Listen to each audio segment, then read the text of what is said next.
providing assistance to a lot of people. Oh, to a lot of people. That's what I meant. Oh, okay. Yes, there's nothing wrong with that. However, that is a good Nothing point. wrong with No, that. but that is a good point to the extent that if you notice that John Smith keeps coming in, one after the other, one of the things he's signing for, the declaration to provide assistance, he is swearing that I am not this guy's employer, that I am not an agent of the employer, I am not a union official, I'm not an agent of the union official, nor have I solicited the voter to come in here and help him. So if John Smith keeps coming in, why do you think John Smith keeps coming in? He goes out, finds somebody else, I'll help you. Yeah, he's solicited Okay. them. But he could That is also, worth, that is worth examining. Yes. he could have also brought a busload from the nursing home. Okay, So now, I write up, yeah, you write it up. In fact, you might want to even address that with the clerk. I've seen John Smith 3 times now. Well, He's that's the talking to example different that people, he's he's assisting But different he's people. gonna Where's he have to coming fill a from? form out for each So person. that would be worth discussion. That's a good point. But he's gonna Now have to the fill a bus form out for each load, one. now the bus load, okay, if there are 20 people in the bus, they want the bus driver to be their assistant. Their prerogative, But he's gotta fill one out for each and for one, each person. for each person. All right, voter may be issued no more than 3 ballots. I put this under assistance because he's gonna keep coming back to the voter assistance table to get a new ballot each time he messes one up. Okay, he can only get 3. The original plus 2. You should be watching out for that. All right, real quick. This is the voter registry that sits at a precinct. This is what it looks like. This is what the inspector is looking at. I picked this one because these are all anomalies. And when he has an anomaly, he will highlight it, fill out special purpose form, and send it to the clerk for dealing with. This one is a non-anomaly, that's why it's white. You would process that person and is straightforward. Okay? So you'll see him, highlighting, you want to know what they're doing, that's what they're doing, it's an anomaly. They've highlighted it as an anomaly and sent it to the clerk. This is the Rev computer. That's a typical screen that comes off the Rev computer. All the information, verification information is there. They don't have to call the phone bank if they have a Rev computer. They can do all the confirmation locally. This is what the EVID entry screen looks like. Okay, that's what you're going to see them punching in manually. Otherwise, they're going to be swiping the magnetic card. 95% of all activity is a swipe. That screen and the swipe produces this screen. And this is the data screen. This is what the inspector is looking at when they're comparing the ID that they're provided with the SOE record. You see the name, address, precinct, ballot style, all pertinent information is sitting there. Including, there will be highlight notes, you can't see it here, but this voter previously has requested assistance. And the screen is pretty complete. Multi-purpose form. They will be filling this out. Any anomaly, they'll fill this out. It will go to the clerk. The clerk will solve the problem and fill this out. Declaration to request assistance, declaration to provide assistance. Signature difference. Remember I told you he must sign his own form. If he can't, if the signature has changed on him enough so he can no longer be recognized, he's required to fill this out. This is, this section 3 is an application. In early voting, she must fill that out for a name change. Not for an address change, but a name change that must be filled out. In a precinct, name and address change that will be filled out. That's the I'm phone trying to number. make you as comfortable as I can so that you will understand what those people are doing in the space. I don't want you yelling at them because you don't know that they are doing their job. All right, provisional ballots. This is the form that they use to fill out. Voter fills this out. This belongs to the clerk. Clerk gets him his ballot, puts it in this privacy sleeve. He's told to go to a booth. Clerk is doing the job. That booth will be close to the clerk so that the clerk can observe. Will also inform the floor walker that there's a provisional ballot out there. That's what this green spline is to identify the provisional. Once the person is finished, it comes back to the clerk, puts it in here, completes the process, and stores it there until it goes down to the supervisor at the end of the day. That's what a provisional ballot looks like. Spoiled ballots, you'll see these routinely. Guy keeps messing up. bends the paper, he mismarks, he overvotes, he undervotes, he scribbles, whatever. Okay? He spoils the ballot, he gets another one. How many can he get? 3. Okay? It is spoiled, just defaced in some manner, and it is then placed in a spoiled ballot envelope. That spoiled ballot will go into the spoiled ballot envelope.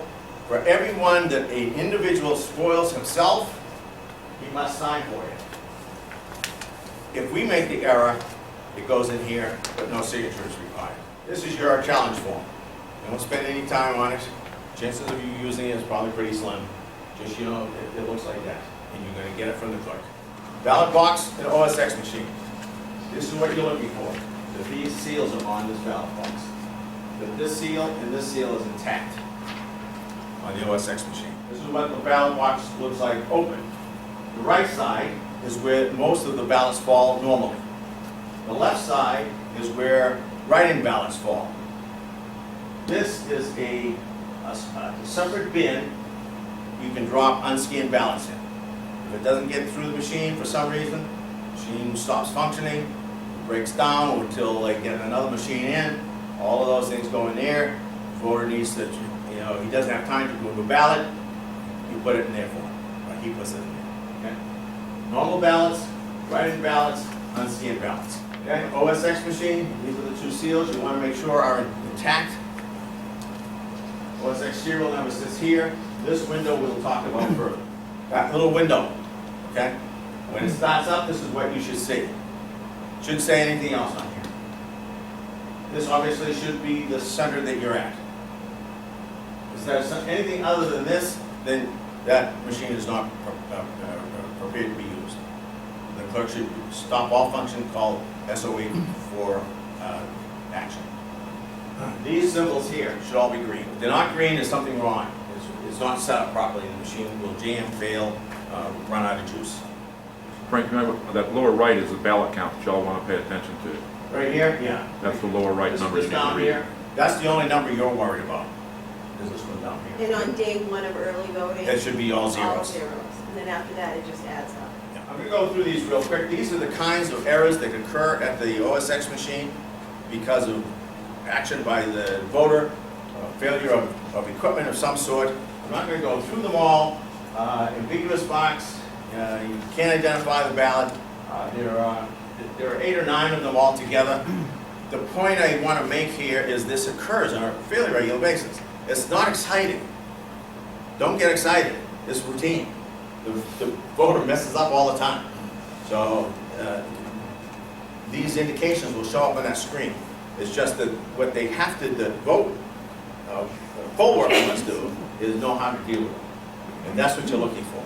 And the bottom line is that they do nothing. And this is the bottom line. The poll worker does nothing unless he's explained it to the voter. He explains it to the voter before he acts. If he starts acting before he explains to the voter, you should discuss that with the clerk. There are 2 jam situations. These are important. Okay? If you get a jam that's counted, you need to make sure they explain this to him, that his ballot has been counted.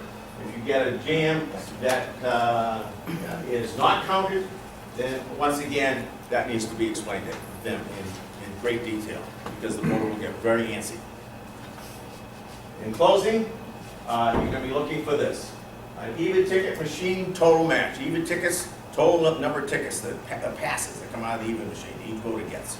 Okay? They need to add them all up. That total must equal the summary pass total at the end of the day. They should match. Less provisional ballot tickets. By putting even tickets, provisional ballot tickets together, that should produce the same total that came out of the even machine. That's what you're looking for. You got to watch their ballot collection. Make sure that all the ballots don't get lost. They don't get misplaced. They don't get mishandled. Unscanned ballots. Remember that front bin? That's the unscanned ballot. Their requirement is to remove all those ballots, reinsert them into the OSX machine. They're not cheating. They're required to reinsert them into the OSX machine to see if they will scan. Those that scan just get joined with the other ballots. Those that do not scan then get put in a separate folder and get sent down to the supervisor for processing. Ballot totals on the OSX, that lower right-hand number, okay, at the end of the day, each day, should equal this number up here. If it doesn't, the clerk has a requirement to write up an incident report, their own incident report, and explain to the supervisor why they failed to make the match. And then everything goes into one of the black ballot bags and gets sent down to the supervisor via courier. Precinct, if you're in a precinct, the register book signatures all of those signatures must be counted. They must be compared against all the stubs, because the ballot's been pulled, that went with the signature. Signatures and stubs must be equal. Process unscanned ballots the same way. Ballot collection you still want to be looking at.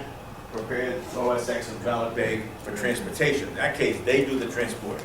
We appreciate your willingness to do this, okay? The candidates that you're going to be supporting appreciate you doing this, because otherwise they would have nobody out there looking out for their interests.